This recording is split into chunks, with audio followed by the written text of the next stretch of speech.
శ్రీ చక్కెర తులసీకృష్ణస్వామివారు సాంఘిక మాధ్యమంలో ధారావాహికంగా అందిస్తున్న రామాయణానుభవాన్ని మా నాన్నగారైన శ్రీమతి తిరుమల వెంకట వేణుగోపాలాచార్యులు గారి ద్వారా విని ఆనందిద్దాం. రామాయణానుభవం బాలకాండ. రామాయణానుభవం 16. నామకరణం. అంతరార్థం. శ్రీభాష్యం అప్పలాచార్య స్వామివారి తత్వదీపిక. వశిష్ఠుల వారు ఇక్ష్వాకు వంశ పురోహితులు. చక్రవర్తికి సంతానము కలిగినందుకు అత్యంత ప్రీతి నందినవాడై జ్యేష్ఠునకు రాముడు అను నామధేయము ఉంచెను.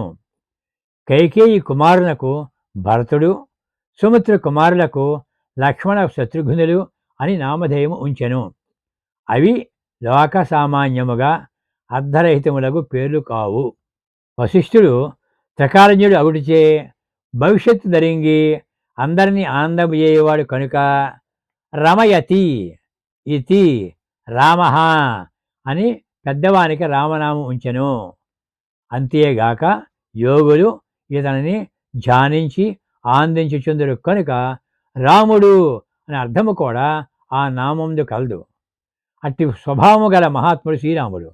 రా అన్నది అగ్ని బీజము కలది, మా అమృత బీజము కలదిగా చెప్పుదురు. రా అనే అక్షరమును ఉచ్చరించగానే పాపములు పోయి మా అనుడిచే అమృతత్వము సిద్ధించను. అహంకార మమకారములు తొలగుటకు రామనామము శరణము. రామ అనే పేరులో అక్షర సంఖ్యను బట్టి రా 2, మా 5 అని లెక్కింతుడు. అట్లు అంకెలు వేసి వారిని తలకిందులుగా వ్రాయిట శాస్త్ర మర్యాద. 2, 5 వేసి ముందు వెనకలు చేసిన 52 అగును. అక్షరములు 52.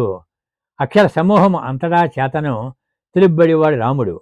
అనగా ఏ శబ్దమైనను బాహ్యమగు ప్రకృతి వికారమగు శరీరములో ఉన్న జీవుల్లో ఉన్న పరమాత్మనే తెలియజేయను కనుక సర్వశబ్దములు భగవంతుని తెలియజేయనవే. శ్రీరాముడు శ్రీ మహావిష్ణువే కనుక రామునికి సర్వశబ్దములు నామధేయములే అగునని రామనామము ఉంచెను. ఒకరిని ఆనందింపజేయవాడు, తాను ఎల్లప్పుడూ ఆనందించేవాడు రాముడు. ఇది మానవుల సామాన్య లక్ష్యమై ఉండవలెను. ఇంకా కైకేయి పుత్రునకు భరతుడనే పేరును ఉంచి తండ్రి మరణించిన తర్వాత రాముడు వనవాసముగా ఏగిన తర్వాత 14 సంవత్సరముల రాజ్యమును రాజు కాకుండా రాజుగా పరిపాలించినందువలన భారమును మొయ్యగల సముద్రగుడిచే భరతుడు అనే పేరు సార్థకమయ్యను. లక్ష్మీ సంపన్నుడు అనే అర్థముతో లక్ష్మణుడు అను పేరును ఉంచెను. చక్రవర్తి కుమారుడు గుడిచే ఐశ్వర్యవంతుడు అగుడిచేయే గాని అతను భౌతికముగా ఐశ్వర్యం అనుభవింపలేదు. అయినను అతనిని లక్ష్మీవర్ధనుడు, లక్ష్మీ సంపన్నుడు అని వాల్మీకి వ్యవహరించాడు. లక్ష్మి అనగా లోక ప్రసిద్ధమగు ఐశ్వర్యము కాదు. శ్రీరామునిలో నిత్య సన్నిధి కలిగి ఉండటయే లక్ష్మణుని ఐశ్వర్యము. అట్టి ఐశ్వర్యము లక్ష్మణునికే ఉన్నది. లౌకికమైన ఐశ్వర్యము నశ్వరం, కానీ భగవత్ సన్నిధానము అనే ఐశ్వర్యము శాశ్వతం.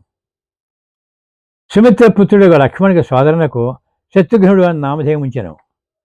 గొప్ప శత్రువులను జయించిన రామ లక్ష్మణులకు లేని బిరుదు ఇతనికి లభించను. మధురలో రాజగు లవణుని ఈతడు చంపినాడు కనుక ఈతడును శత్రుఘ్నుడే అవ్వచ్చును. కానీ అది కాదు. శత్రువులు అనగా ఇంద్రియములు ఇవి ఎన్నడూ మనను వదిలి ఉండవు. ఇవి విషయములపై ఆకర్షించి మనసును పాడు చేయను. వాటిని జయించిన వాడు శత్రుఘ్నుడు. ఇతని గొప్పతనము ఇంద్రియములను లౌకిక విషయము నుండి మరచుటకు కాదు, భగవంతుని కూడా వీడి భగవద్భక్తునికే అంకితమైన ఇంద్రియములు కలవాడు. భరతుడు రాముని భక్తుడు. అతని ప్రేమించిన వాడు శత్రుఘ్నుడు.